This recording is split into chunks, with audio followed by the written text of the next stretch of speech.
नमस्कार, मैं हिमांशु यादव हाजिर आप सबके समक्ष। आज हम चर्चा करेंगे दबाव समूह के बारे में। दबाव समूह को हित समूह के नाम से भी जाना जाता है, इन्हें प्रेशर ग्रुप के नाम से भी जाना जाता है। दरअसल होते क्या है और इनमें कितनी पावर होती है और ये किस तरीके से बनाए जा सकते हैं, भारत में कितने प्रकार के दबाव समूह हैं, इन सभी विषयों पर आराम से डिटेल में चर्चा करेंगे आज के इस क्लास में। जी हाँ, नाम जैसा लगता है दबाव समूह यानी कि एक ऐसा ग्रुप जो प्रेशर बनाने का काम करता है। जी हाँ, बिल्कुल सही समझा आपने, प्रेशर बनाने का काम दबाव समूह का होता है। लेकिन यह प्रेशर किसके ऊपर बनाया जाए, तो दरअसल यह प्रेशर हमारे राजनीतिज्ञों के ऊपर। लोकसभा राज्यसभा जब एक साथ कोई कानून बना रही होती है, सरकार कोई डिसीजन लेने वाली होती है, तो उसके डिसीजन को अपनी इच्छा अनुसार चेंज करवाने के लिए दबाव समूह बहुत ही तीव्र गति से कार्य करते हैं। ये जन आंदोलन तक अपने आप को लेकर जाते हैं।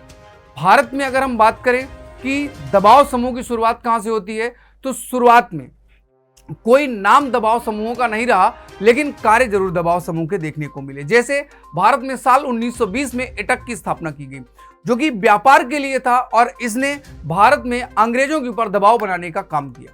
लेकिन दबाव समूह की उत्पत्ति कैसे हुई, पहले इस पर चर्चा कर लेते हैं। दरअसल पूरी दुनिया में दबाव समूह की स्थापना या दबाव समूहों का गठन वो किया गया अमेरिका में।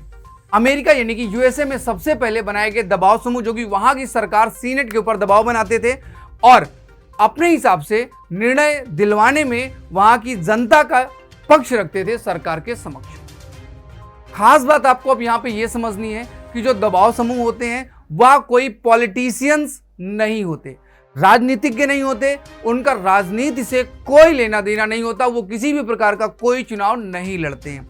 बस इनके अपने समूह होते हैं, एक ग्रुप होते हैं जिसमें बहुत सारे लोग होते हैं। जनता की समस्या को अपने उस ग्रुप को, जिस वजह से उस ग्रुप की स्थापना की गई है, उसकी बातों को सरकार के समक्ष रखते हैं। जैसे एक एग्जांपल मैं आपको और बताता हूं, फिक्की, ये आपका जो कॉमर्स चैंबर के ग्रुप हैं उनके लिए फेडरेशन बनाया गया।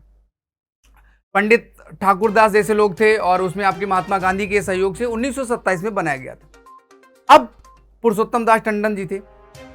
इस समूह का काम क्या है कि पूरे भारत में तात्कालिक रूप से इंडस्ट्री को बढ़ावा दिया जाए। आज यह समूह क्या करता है, जब भारत सरकार किसी भी इंडस्ट्री के लिए, कॉरपोरेशन के लिए कोई कानून बनाने जा रही होती है, तो फिक्की से एक बार पूछ लेती है, क्योंकि फिक्की का समर्थन उसके लिए बहुत जरूरी है। ऐसे ही हर क्षेत्र में बनाए गए। तो भारत में आजादी के बाद बहुत सारे ग्रुप बनाए गए, अलग अलग क्षेत्रों में ग्रुप्स बनाए गए और हमारे संविधान में इनके बारे में कोई जिक्र नहीं है। हाँ, क्योंकि ये जनता की आवाज होते हैं और यह आंदोलन तक स्थापित कर सकते हैं, इसलिए इनकी बात को मानना जरूरी होता है। आइए अब हम चर्चा करते हैं कि भारत में कितने प्रकार के दबाव समूह मौजूद हैं।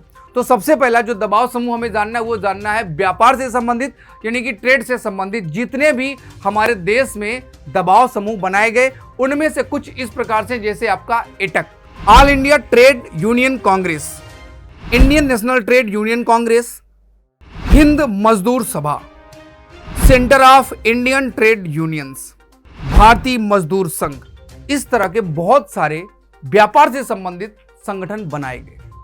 और बिजनेस की बात करें तो जैसा मैंने आपको पहले एक बता दिया, यानी कि फिक्की, उसी तरह से एक और संगठन एसोचैम, ये हमारे भारत में जो बड़े स्तर पर उद्योग हैं उनसे संबंधित संगठन है, जिनमें बड़े बड़े इंडस्ट्रियलिस्ट शामिल होते हैं।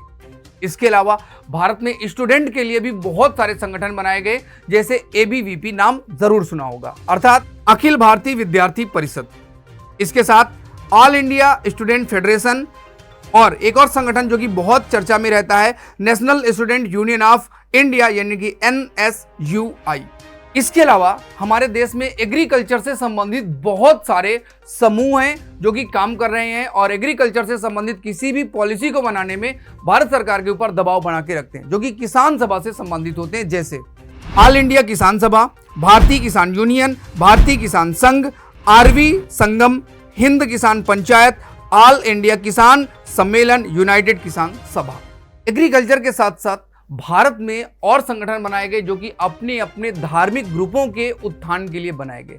जैसे आपको पता होगा RSS हिंदुओं के लिए काम करता है, राष्ट्रीय स्वयं सेवक संघ यानी कि RSS, और इसी तरह से विश्व हिंदू परिषद। साथ ही साथ इस्लाम धर्म के लिए जमात इस्लामी और पारसी धर्म के लिए या ईसाई धर्म के लिए Anglo Indian association, association of Roman Catholic और पारसी सेंट्रल एसोसिएशन, शिरोमणि अकाली दल जैसे बहुत सारे संगठन धार्मिक रूप से कार्य कर रहे हैं। तो इस तरह से भारत में ढेर सारे संगठन हैं जो कि भारत में भारत सरकार को किसी भी नियम को बनाने में अगर दबाव बनाना है तो ये संसद का घेराव भी कर सकते हैं। अंदर नहीं जाएंगे क्योंकि अंदर जाने के लिए परमिशन की जरूरत होती है। आंदोलन जरूर कर सकते हैं, सरकार को पॉजिटिव निगेटिव का चश्मा जरूर पहनाकर दिखा सकते हैं क्या सही है क्या गलत है। उम्मीद करता हूं दबाव समूह से संबंधित आपका जो भी क्वेश्चन रहा होगा, जो भी क्वेरी रही होगी, सॉल्व हो गई होगी। फिर मिलेंगे एक शानदार सेशन में, तब तक के लिए मुझे दीजिएगा आज्ञा। जय हिंद, जय भारत।